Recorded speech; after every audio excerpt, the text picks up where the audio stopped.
सहकारीको भावनाले भरौं, आर्थिक अनि सामाजिक सांस्कृतिक विकास गरौं। सहकारी दर्पण, सहकारी दर्पण, सहकारी दर्पण। नमस्ते, सहकारी दर्पण कार्यक्रमको तर्फबाट यो कार्यक्रम प्रत्येक शनिबार साँझ 6:05 देखि करिब 20 मिनट अवधिभर सहकारीका विविध विषयवस्तु समावेश गरी प्रस्तुत गर्ने गरिन्छ। स्वागत एवं सहकारी अभिवादन आजको यो श्रृङ्खलामा पनि सम्पूर्ण दर्शक महानुभावहरूमा। आजको कार्यक्रममा हामी सहकारी गतिविधि र ललितपुर जिल्लाको एउटा सहकारी संस्थाले सञ्चालन गरेका क्रियाकलाप प्रस्तुत गर्नेछौँ। कार्यक्रम सुरु गरौं सहकारी गतिविधिबाट।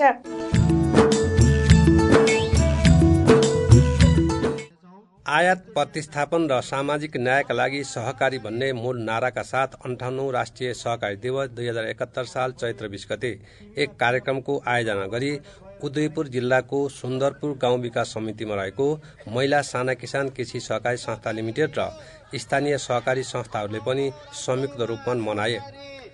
सहकारी सम्बन्धी विभिन्न नारा लेखिएका ब्यानर र प्ले कार्ड सहितको सहकारी कर्मीहरूको र्यालीले सुन्दरपुर गाउँ विकास समितिको सिवाईका विभिन्न स्थानको परिक्रमा गर्दै सहकारी सभामा परिणत भएको थियो। सभालाई सम्बोधन गर्दै निम्न माध्यमिक विद्यालय सिवाई उदयपुरका प्रधान अध्यापक ध्रुव गिलालले सहकारी दिवसले सहकारीहरूलाई आफ्नो उद्देश्य अनुसार अगाडि बढ्न प्रेरणा दियोस् भन्दै महिला साना किसान कृषि सहकारी संस्थाले सहकारी दिवस मनाएर स्थानीय सहकारीहरूलाई सहभागी गराएकोमा धन्यवाद दिनुभयो। संस्थाका अध्यक्ष किरण चौधरीको सभापतित्वमा सम्पन्न कार्यक्रममा अध्यक्ष चौधरीले स्थानीय तहमा सहकारी दिवस मनाउन पाउँदा खुसी लागेको बताउँदै सम्पूर्ण सदस्यहरूलाई सहकारी मार्फत केही न केही काम गरेर उत्पादन बढाउन आग्रह गर्नुभयो। संस्थाका प्रबन्धक महेश बन्जराले सुन्दरपुर गाउँ विकास समितिको सिवाईमा पहिलो पटक सहकारी दिवस मनाएको उल्लेख गर्दै सहकारीको माध्यमबाट सदस्यहरूको आर्थिक, सामाजिक र सांस्कृतिक विकास हुने हुँदा सहकारी मार्फत कारोबार गर्न आग्रह गर्नुभयो। संस्थाका सदस्य सीता आचार्यले स्वागत गर्नुभएको कार्यक्रममा सहकारी सम्बन्धी कविता वाचन गरिएको थियो। कार्यक्रममा स्थानीय सहकारी संस्था, सरकारी एवं गैर सरकारी निकायका प्रतिनिधिहरूको सहभागिता रहेको थियो। आदरणीय दर्शक महानुभावहरू, गतिविधिपछि अब प्रस्तुत गर्दैछौ सहकारी संस्था चिनारी। हामीले प्राय जसो देशका विभिन्न स्थानमा सञ्चालित अन्यका लागि समेत अनुकरणीय बन्न सकेका सहकारी संघ संस्थाका क्रियाकलापलाई प्रस्तुत गर्दै आएका छौं। यसै क्रमलाई निरन्तरता दिने क्रममा ललितपुर जिल्लाको झरुवा राशीमा रहेको पालुवा कृषि सहकारी संस्थाले सञ्चालन गरेका क्रियाकलापहरू आजको संस्था चिनारीमा।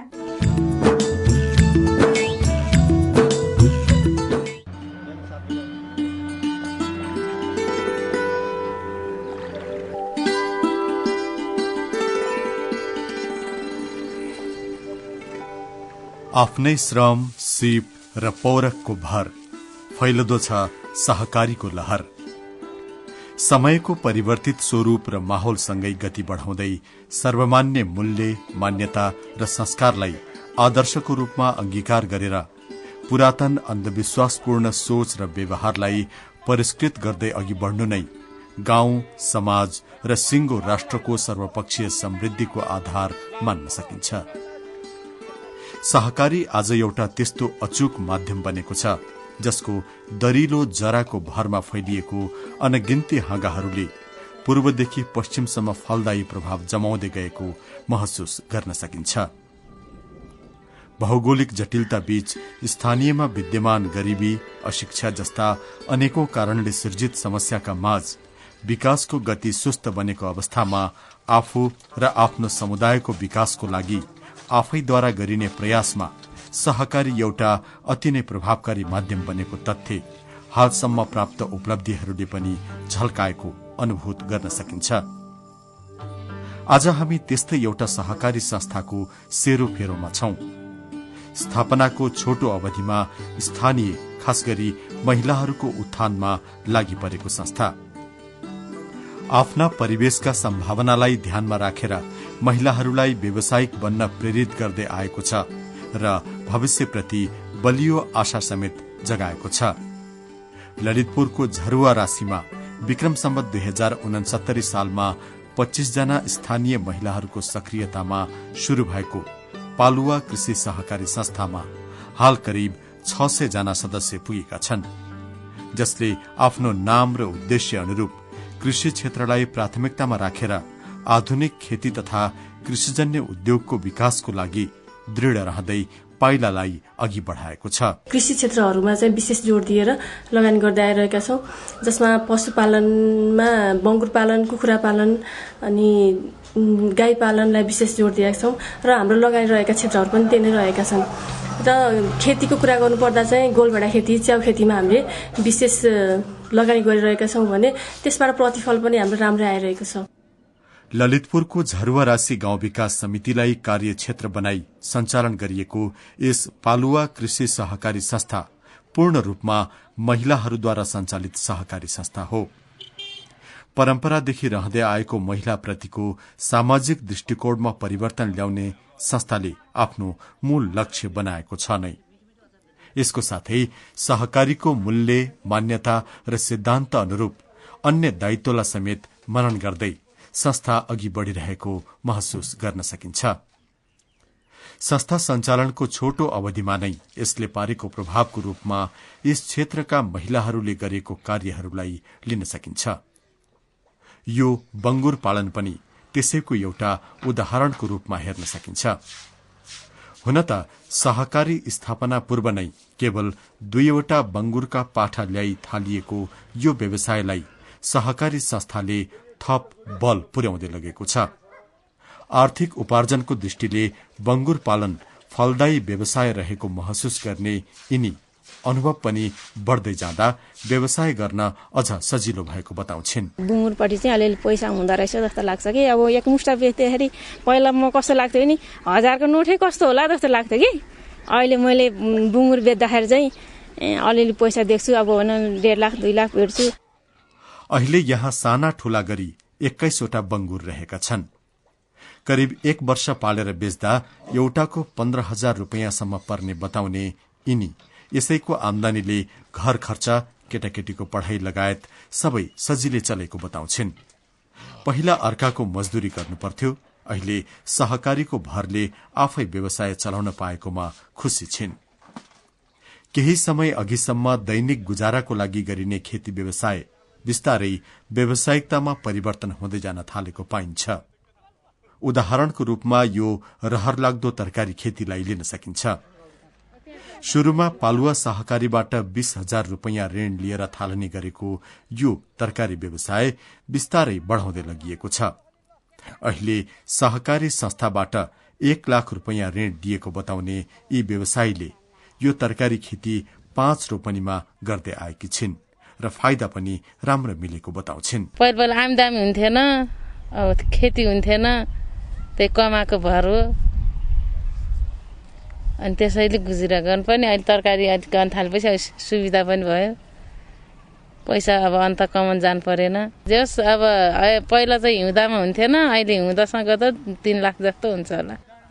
सहकारीले तरकारीको बजारीकरणको लागि संकलन केन्द्र स्थापना गरिदिएमा व्यवसाय गर्न अझ सजिलो हुने यिनको भनाइरहेको छ। तरकारी खेतीको साथै पशुवस्तु पालनको पनि उत्तिकै सम्भावना रहेको यस क्षेत्रमा सहकारी संस्थाले सदस्यहरूलाई व्यावसायिक पशुपक्षी पालनको लागि पनि सदस्यहरूलाई प्रेरित गर्दै लगेको पाइन्छ। यो गाई पालन व्यवसाय त्यसैको एउटा नमूनाको रूपमा लिन सकिन्छ। पालुवा कृषि सहकारी संस्थाबाट व्यवसाय गर्न 80,000 रुपियाँ ऋण लिई 2 वर्ष अघिबाट मात्र थालेको बताउने यी व्यवसायी यसबाट भएको आमदानीले सबै आवश्यकीय खर्च चलाउन पुगेको बताउँछन्। अब बच्चाहरू पढाउने सबै यही गाईबाटै भइरहेछ। घर खर्चीहरू यताउति सबै कुरो चलिया छ। कतै केही भयो भने अलि ठुलो बनाउने लक्ष्य छ। पशुपालनमा गरिने लगानीको अधिकांश भाग त्यसको आहारमा खर्च हुने गर्दछ। स्वाभाविक रूपमा उत्पादनमा जति लगानी बढ़छ त्यसबाट हुने मुनाफा पनि घट्ने हुन्छ। तसर्थ गाई पालनमा उत्पादन लागत कम गरी गुणस्तरीय दूध उत्पादन गर्नको लागि उन्नत हरियो तथा पोषिलो घाँस आहारको रूपमा बढ़ाउन सकिने प्राविधिकको सल्लाहलाई ध्यानमा राखेर व्यवसायीहरूले घाँस खेतीलाई प्राथमिकता दिएको पाइन्छ। साथै आहारमा घाँसको मात्रा बढ़ाउने गरिएको छ। खेती व्यवसायमा आधुनिकीकरण ल्याउने प्रयास स्वरूप सहकारी संस्थाको पहलमा खेत खन्ने कार्यको लागि ट्र्याक्टरको प्रयोगमा प्रोत्साहन गरिएको छ। यसको लागि 60% सरकारी अनुदान तथा 40% सहकारीको लगानी गरिएको छ। कृषकहरूले यसको प्रयोग गरे बापत केही शुल्क पनि लिने गरेको पाइन्छ, जुन स्थानीय चलन चल्तीको दाँजोमा निकै कम अर्थात 1 घण्टाको 500 रुपियाँ मात्र तिर्नुपर्ने हुन्छ, जसबाट चलाउने मानिसको ज्याला लगायतको खर्च समावेश गरिएको छ। साथसाथै धान झार्ने मेसिन पनि संस्थाले खरिद गरेर कृषि यान्त्रिकरणमा जोड़ दिँदै कृषकहरूलाई भाडामा लगाउने गरेको छ। एकैचोटि पर्छ, एकैचोटि पर्दाखेरि चाहिँ नि भ्याइ नभ्याइ हुन्छ, कसलाई मात्रै दिने कसलाई मात्रै नदिनु भइरहेछ के सर। मेरो चाहिँ सोचाइमा चाहिँ अर्को चाहिँ फेरि चाहिँ 1-2टा चाहिँ मागै गर्नुपर्ने जस्तो छ। पालुवा कृषि सहकारी संस्थाले व्यावसायिक विकासको माध्यमबाट महिलाहरूको आर्थिक तथा सामाजिक उत्थानको लागि एउटा अर्को नमूनाको रूपमा हालसालै थालिएको यो अचार उद्योगलाई लिन सकिन्छ। यसको लागि सहकारीको सक्रियतामा तालिम लिएर स्थानीय 12 जना महिला सम्मिलित भई प्रत्येकबाट 1,000 गरी 12,000 र सहकारी संस्थाको 12,000 गरी जम्मा 24,000 रुपैयाँको लगानीमा यो अचार उद्योग थालिएको हो। उद्योग सञ्चालनको लागि ठूलो रकम आवश्यक पर्ने आम मान्यतालाई तोड्दै सानो लगानीमा महिलाहरूले घर व्यवहारबाट बचेको समयको सदुपयोग गर्दै सक्रियतापूर्वक अचार उद्योग सञ्चालन गर्दै आएका छन्। व्यवसाय गाह्रो सजिलो कस्तो महसुस गर्नुभएको छ भन्ने हाम्रो जिज्ञासामा उद्योगी महिलाको जवाफ छ। काम भन्ने कुरा कुनै पनि सजिलो अप्ठ्यारो हुँदैन, त्यो आफ्नो मनको इच्छा हो। इच्छा भएपछि जुनसुकै काम पनि अप्ठ्यारो काम पनि सजिलो हुन्छ। कटिङ गर्दाखेरि ध्यान दिनुपर्ने, सरसफाइमा ध्यान दिनुपर्ने, आफ्नो लगायत घरको सबै सरसफाइमा ध्यान दिनुपर्ने, प्याकिङमा ध्यान दिनुपर्ने, काम त धेरै ठाउँमा दिमाग लगाउनुपर्छ। व्यवसाय सञ्चालनप्रति उनीहरूको अठोट र उत्साह सहजै महसुस गर्न सकिन्थ्यो। यहाँबाट उत्पादन भएको अचारमा कुनै पनि प्रकारका हानिकारक रसायनको प्रयोग नगरिएको र प्राविधिकको सल्लाह अनुसार स्वस्थता र शुद्धतामा एकदमै ख्याल पुर्याएको परीक्षणबाट समेत पुष्टि गरिएको थियो। हाल स्थानीय स्तरमै खपत हुँदै आएको अचारको उत्पादनलाई बढ़ाउँदै लाने समेत सोच रहेको पाइन्छ। यसरी महिलाहरूलाई व्यावसायिक बनाउँदै लैजाने सोच अनुरूप नै अचार उद्योग सञ्चालनको लागि तालिम लगायत आवश्यक पूर्वाधार तयार गर्दै गएको र आगामी समयमा यस्ता अनेकन सम्भावनायुक्त उद्योग व्यवसाय स्थापना गर्दै जाने तथा निकट भविष्यमा नेपाल सरकारको प्लास्टिक झोला विस्थापित गर्ने योजनालाई थप सहयोग पुर्याउन कपड़ाको झोला बनाउने उद्योग शुरू गर्ने अभियानको थालनी समेत भइसकेको भनाई संस्थाको अध्यक्षको छ। निकट भविष्यमा गर्ने कामहरू भनेको चाहिँ अहिले चाहिँ हामीले महिलाहरूलाई अचार उद्योग सञ्चालनमा ल्याएका छौं। अचार पापड ट्रेनिङ दिएर सञ्चालनमा ल्याएका छौं भने निकट भविष्यमा हाम्रो पोलिथिन ब्याग उन्मूलन गर्ने नेपाल सरकारको जुन निर्णय छ त्यसले त्यो अभियानलाई पूरा गर्नको लागि हामीले पनि कपडाको झोला बनाउने कुराको प्रक्रियाको थालनी पनि भइसकेको छ र यो काममा हामीले पहिलेको अचार पापड ट्रेनिङ गर्ने महिलाहरूलाई त काम दिने रहेका छौं भने अरू सदस्यहरूलाई पोलिथिन झोला उन्मूलनको काम पनि लगाउने काममा प्रयत्न गरिरहेका छौं। पालुवा कृषि सहकारी संस्थाले खास गरी महिलाहरूको आर्थिक तथा सामाजिक विकासको लागि थालेको अभियानले लिएको गति निश्चय नै सफलता उन्मुख रहेको महसुस गर्न सकिन्छ। संस्थाले छोटो समयमा देखाएको सक्रियता र सार्थक प्रयासको प्रेरणा सम्बन्धी हाम्रो जिज्ञासामा संस्थाकीय अध्यक्षको भनाइ छ। प्रेरणा चाहिँ हामीले हाम्रो साधारण सभामा हाम्रो सहकारी विकास बोर्डका सह-अध्यक्ष सरोज कुमार शर्माज्यू उहाँ हाम्रो प्रमुख अतिथि हुनुहुन्थ्यो। उहाँले मन्तव्य दिने क्रममा चाहिँ छिमेकी राष्ट्र भारतको इक्जाम्पल दिनुभयो, जसबाट चाहिँ हामी पनि प्रभावित भयौँ र हाम्रो सदस्य महिलाहरूले पनि अचार पापड बनाउनको लागि भनेर हामीलाई बारम्बार पुस गरिरहनु भयो। त्यसबाट चाहिँ हामीले उहाँले भनेको जस्तै अब त्यो कहाँ पाइन्छ त भनेर खोज्दै हिँड्दाखेरि हामीले अचार पापडको ट्रेनिङ लिएर आयौँ। ल्याइसके पछाडि हामीले 25 जना महिलाहरूलाई उनीहरूलाई फारम भराएर त्यो ट्रेनिङमा आबद्ध गराइसकेपछि उनीहरूले पनि लगनशील भएर काम गर्न थाल्नुभयो। काम गर्दाखेरि उहाँहरू चाहिँ बिहान आफ्नो बच्चाले स्कुल पुर्याएर आएर 11 बजेदेखि 3 बजेको समय अवधिमा 3 घण्टा काम गरेर प्रत्येक दिन अचारहरू जुन बनाउनुहुन्छ त्यो अचारहरू चाहिँ 5 थरीको बनाउनुहुन्छ, जसमा लप्सीको मिक्स अचार भयो, गोलभेडाको अचार भयो, मेथीको अचार भयो, अर्को कागतीको अचार छ, 5 थरीको अचार छ। यस्ता व्यावसायिक कार्यहरूको साथै संस्थाले सहकारीको मूल्य र मान्यता अनुरूप विभिन्न सामाजिक कार्यलाई पनि महत्व दिँदै आएको पाइन्छ। व्यावसायिक कृषकलाई पनि हामीले सम्मान गर्ने काम गरेका छौं। त्यस्तै हामीले सदस्य आमाको नवजात शिशु 1 वर्षसम्मको बच्चालाई चाहिँ निशुल्क 500 रुपियाँ खातामा राखेर खुद्रुके वितरण गर्ने काम गरेका छौं। त्यस्तै हामीले सदस्यहरूको आफन्त निधन हुँदा कार्य समितिका सदस्यहरू गएर त्यहाँ हामीले चाहिँ उनीहरूलाई सान्त्वना प्रदान गर्ने कार्यक्रम पनि गरेका छौं।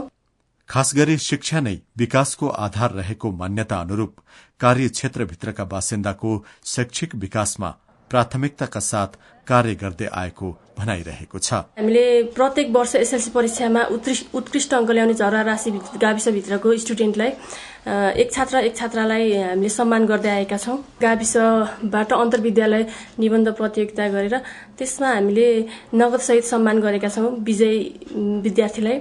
र हामीले हाम्रो झरवा राशि गाविसमा 2वटा सामुदायिक स्कुल रहेको छ, जसमा चाहिँ हामीले प्रत्येक स्कुलको एक छात्रालाई गरेर 2वटा स्कुलको 4 जना स्टुडेन्टलाई हामीले कक्षा 1 देखि 10 सम्म नै विपन्न वर्गको जुन जेहेन्दार लगनशील विद्यार्थी छन् उनीहरूलाई हामीले सहयोग स्वरूप उनीहरूलाई आवश्यक पर्ने मटेरियल्समा चाहिँ विशेष गरेर कपी र कलममा जोड दिएका छौं। सहकारीको मूल्य, मान्यता तथा आदर्श रूपी मूल बाटोलाई पहिल्याएर सदस्यहरूको हितलाई सर्वोपरि ठानी अघि बढ़ेका सहकारी संस्थाहरू सफलतातर्फ अग्रसर भएको यथार्थ हामी सामु छन् नै। जसरी ललितपुरको झरुवा राशिमा रहेको पालुवा कृषि सहकारी संस्था उद्देश्यमा अडिग रही अघि बढ़ेको छ, निश्चय नै यो कार्यलाई सराहनीय मान्न सकिन्छ। आगामी दिनमा सदस्यहरूको हितमा संस्थाले सञ्चालन गर्ने हरेक कार्यमा सफलता मिल्दै जाओस्, हाम्रो शुभकामना। दर्शक महानुभावहरू, कार्यक्रमको बारेमा तपाईको पनि केही धारणा वा प्रतिक्रिया छन् भने हामीलाई पठाउन सक्नुहुनेछ। यसको लागि हाम्रो ठेगाना हो राष्ट्रिय सहकारी विकास board Pulchowk Lalitpur, post box number 5717, phone number 5010-131, email cooptex@gmail.com। हाम्रा सबै प्रसारित कार्यक्रमहरू आफ्नो सुविधा अनुकूल वेबसाइट www.ncdb.org.np मा समेत हेर्न सक्नुहुनेछ।